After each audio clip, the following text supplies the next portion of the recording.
Hello friends, welcome to my channel English with Chhagan Arora. Friends, आज मैं आप लोगों के लिए famous American writer Edgar Allan Poe की famous essay the philosophy of composition की समरी हिंदी में लेकर आया हूं। सबसे पहले हम एडगर एलन पो की बात कर लेते हैं। इनका जन्म 1809 में हुआ था। ये अमेरिकन रोमांटिक लिटरेरी मूवमेंट के मेंबर थे और आज भी इन्हें अमेरिका के मोस्ट फेमस राइटर्स में से एक माना जाता है।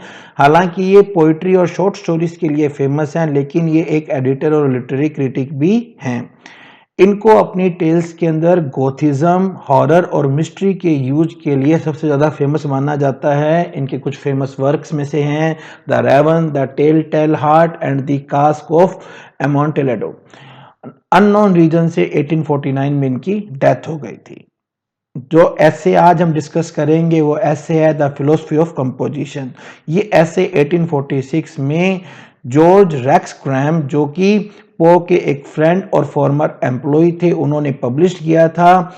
इससे पहले ग्रैहम ने पो की फेमस पोएम रेवन को पब्लिश करने से मना कर दिया था, लेकिन इस ऐसे को अपनी magazine American monthly magazine of literature and art में उन्होंने पब्लिश किया था। इस ऐसे में पो ने डिस्कस किया है कि वो क्या रूल हैं जिनको आप एक अच्छा लिटरेचर लिखते समय फॉलो करें। उन रूल्स के बारे में इन्होंने डिस्कस किया है। अब देखिए, सबसे बड़ी आयरनी यही है कि पो ने अपने जो रूल्स बताए हैं उन रूल्स को उन्होंने अपनी राइटिंग में फॉलो ही नहीं किया है। उनकी जो उन्होंने ऐसे में रास्ता दिखाया है, उनके बहुत सारे जो वर्क है खुद उस रास्ते से भटक जाते हैं।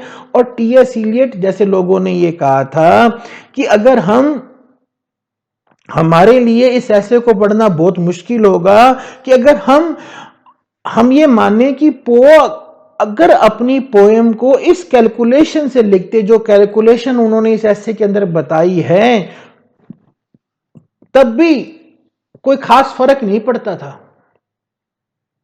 तो हम बात कर मान सकते हैं कि पो ने जो बातें इस ऐसे में बताई है, उन्होंने खुद उन बातों को फॉलो ही नहीं किया। हालांकि कुछ लिटरेरी क्रिटिक्स हैं जैसे कि माइकल रॉवेल, चार्ल्स बाल्देर, ये जो फेमस फ्रेंच लिटरेरी फिगर्स हैं, वो ये मानते हैं कि पो ने बहुत अच्छा ऐसे लिखा है और अपने फिक्शनल वर्क्स में उन्होंने इस ऐसे के पॉइंट्स को यूज भी किया है। बाकी दुनिया ने बाद में इस बात को मानना था। तो ओवरऑल आर्गुमेंट ये तीन ही बातें करता है। पहली बात है लेंथ, दूसरी बात है यूनिटी ऑफ इफेक्ट और तीसरी बात है लॉजिकल मेथड। वो ये तीन रूल्स की बात करता है। देखिए, पहला रूल है लेंथ। अब ये बात करता है कि सर, अगर आप लेंथ की बात करते हैं तो इन तीनों बातों का जो जिक्र करता है, वो तीनों बातों का जिक्र ये रेवन पोएम के अंदर करता है। यानी कि आप समझ लीजिए, अगर आपने रेवन पोएम पढ़ी है तब आप इन तीनों बातों को समझ सकते हैं। तो अब आप देखिए, जैसे ये बात करता है वो स्पॉन्टेनियस क्रिएशन एक्सप्लेनेशन की जब हम बात करते हैं, तो एस.टी. कोलरिज ने भी जब कुबला खान लिखी थी तो उस टाइम उन्होंने इसी बात की थी स्पॉन्टेनियस क्रिएशन एक्सप्लेनेशन की। वो ये भी मानते हैं कि दुनिया का सबसे ज्यादा पोएटिक टॉपिक जो है वो एक ब्यूटीफुल वीमन है, और सबसे ज्यादा सूटेबल कौन बता सकता है, जो एक हार्ट ब्रोकन लवर हो। यानी कि वो कहता है कि दुनिया में लिखने के लिए सबसे बढ़िया टॉपिक है कोई सुंदर औरत, और उसको कौन ढंग से बता सकता है कि जो जो उसका जो हार्ट ब्रोकन लवर है वो उसे बता सकता है। दुनिया में सबसे बढ़िया हम लैला पे लिख सकते हैं और मजनू उसको ढंग से बता सकता है, जूलियट पे लिख सकते हैं, रोमियो उसको ढंग से बता सकता है। ठीक है। अब इसके बाद में वो ये बात करता है कि ये इस बात को आप यूं देखिए कि पो की लगभग काफी सारी पोएम्स ऐसी हैं या शॉर्ट स्टोरीज हैं, वो इसी टॉपिक पे इसी पॉइंट ऑफ व्यू से चलती हैं। इसका एक और एग्जाम्पल भी दिया जा सकता है कि एडगर एलन पो की लाइफ में उसकी माँ, उसकी सौतेली माँ और उसकी वाइफ वर्जीनिया, तीनों जो थी वो उसकी लाइफ में धीरे धीरे चली गई थी। इसलिए इसी पॉइंट ऑफ व्यू से वो ये बात को हम कह सकते हैं कि सबसे बढ़िया लिखने का टॉपिक है सुंदर लेडीज। कौन बता सकता है? कोई भी हार्ट ब्रोकन लवर उसको बता सकता है। अब हम बात करते हैं, जो पहला आर्गुमेंट एडगर एलन पो देता है वो लेंथ की बात करता है। तो वो कहता है कि सभी लिटरेरी वर्क्स हैं वो शॉर्ट होनी चाहिए। वो कहते हैं कि सब वर्क्स की एक लिमिट है। सिंगल सिटिंग में जितना लिख दो बस वही बहुत है। तो वो कहता है कि अगर किसी वर्क को हम एक सिंगल सिटिंग में बैठकर पढ़ नहीं सकते हैं, समझ नहीं सकते हैं तो कहता है वो वर्क पढ़ने के लायक ही नहीं है। यानी कि आप शॉर्ट स्टोरी और पोएम्स हैं वो लिखने के लिए सबसे बढ़िया चीज है, क्योंकि उसको हम एक सिंगल सिटिंग में पढ़ सकते हैं, समझ सकते हैं। यानी कि नोवेल से ज्यादा क्या सुपीरियर है, शॉर्ट स्टोरी। हाँ, आपको पता होना चाहिए कि पो ने एक नोवेल लिखा था, the narrator of Arthur Gordon Pym of Nantucket, और ये जो था हालांकि उसे नोवेल पसंद नहीं था, लेकिन इसका ये नोवेल एक ही उन्होंने लिखा था। यानी कि अपना रूल उन्होंने खुद ही तोड़ दिया। वो खुद तो कहते हैं शॉर्ट स्टोरीज लिखो, फिर खुद ही एक नोवेल लिख देते हैं। फिर मेथड बिहाइंड क्रिएशन की बात करता है। वो कहता है कि जो आर्टिस्टिक इंट्यूशन है कि अपने बैठे हैं और अचानक हमारे माइंड में एक आइडिया आ जाता है, वो कहता है ये तो नॉनसेंस आइडिया, ऐसा कुछ नहीं है।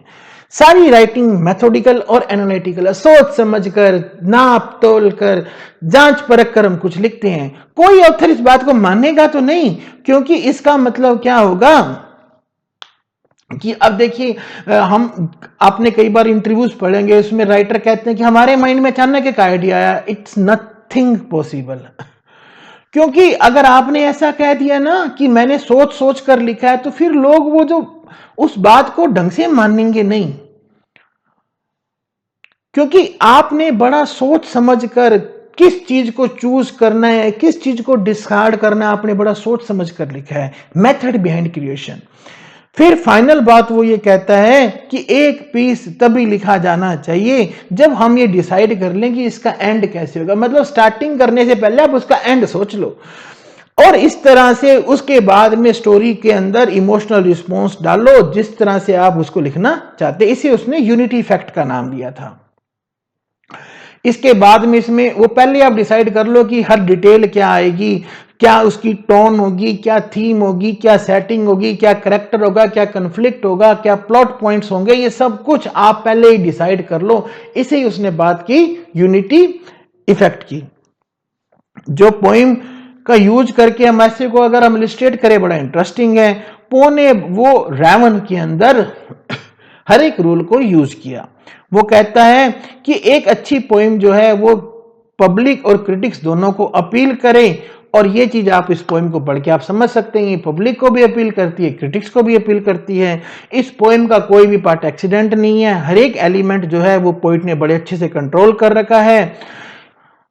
एक तरफ व्हाइट रेवन है और दूसरी तरफ एक तरफ व्हाइट बस्ट है, दूसरी तरफ ब्लैक रेवन है। रेवन जो है वो मोर्नफुल नेवर एंडिंग रेम्बरेंस की बात करता है। जो पहला जो स्कॉलर है उनका जो बस्ट है वो आप एकेडमिक नरेटर की तरफ देख सकते हैं। नेवर मोर जो शब्द आप आता है वो शब्द जो है वो यूनिटी ऑफ इफेक्ट पर बेस है, जो कि साउंड और वोवल्स को रिजेंबल करता है। और वो जो लॉस्ट वुमन थी लेनोर, उससे भी ये रिजेंबल करता है, नेवर मोर लेनोर।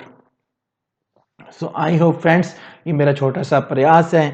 आई होप ये वीडियो आपको एग्जाम में हेल्पफुल होगा। आपने अपना कीमती समय दिया, इसके लिए आपका बहुत बहुत धन्यवाद। अगर आपको मेरा प्रयास अच्छा लगा हो तो आप मेरे चैनल को सब्सक्राइब और लाइक कर सकते हैं। जय हिंद, वंदे मातरम, भारत माता की जय।